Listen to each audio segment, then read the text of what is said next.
All right, we begin this Thursday evening with a live look from our Home of Economy camera in the Devil's Lake area, looking out over the big lake. Not even, well, much of a cloud out there. Temperatures have warmed up now after a morning shower shifted to the east, and at Hector International Airport, 85 degrees. Wind not too bad as we head through the afternoon, but at times has been gusty for sure.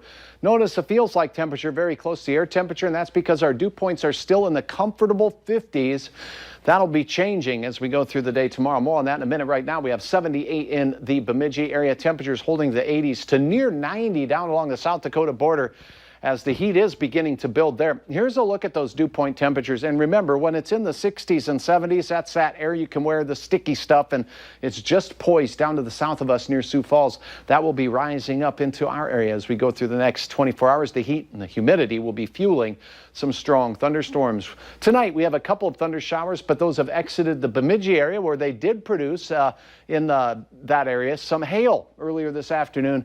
Here's a look at your hour-by-hour forecast. Quiet for most areas this evening. Get out and enjoy. The wind will be light. Temperatures cooling off quickly in this dry air.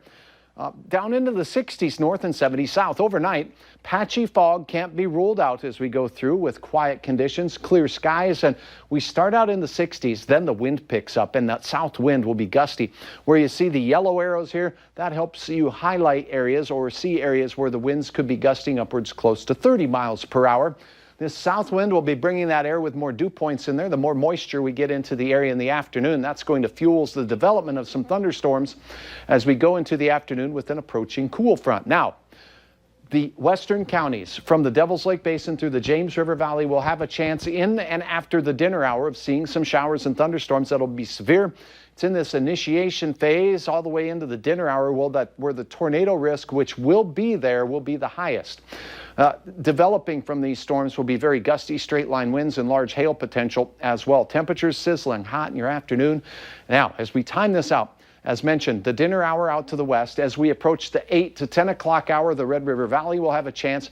And as we get into the dark hours, the threat switches over to gusty straight line winds that'll be damaging as to be the primary risk as will take hold. Along the leading edge of this, we can sometimes get those spin-ups or brief tornadoes, not unlike the ones that worked their way through Fergus Falls last week. So we'll be keeping our eyes on this line that will be moving through the Red River Valley into Lakes Country after 10 o'clock and into the overnight hours. So your forecast in Fargo, quiet for the morning hours. 60s quickly become 80s, and 80s quickly become 90s in your afternoon.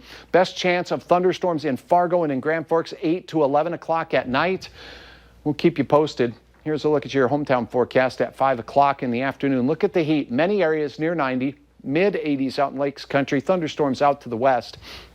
And a photo shared with us here by Lindsay. What a beautiful shot here. Not only a railroad crossing, but apparently a thunderstorm crossing as well. Thanks for taking the time to upload your Wahpeton area photo. Now the planning forecast looks like once we get through our first alert weather day on Friday, things quiet down for the weekend and dry out. Still warm, well into the 80s. A little cooler to start the week with hit and miss showers and storms. Now, Beth, I just showed you a forecast model. The forecast models do not do a great job of pinpointing where a 10-mile thunderstorm is going to form and track. So what you saw there may not transpire like that. In fact, it probably will not. And that's why we're here. And the Valley News Live weather app is another great way to download a free app to keep ahead of the storms. We appreciate the heads up and all the tracking that you and your team will be doing. Thank you so much, Hutch.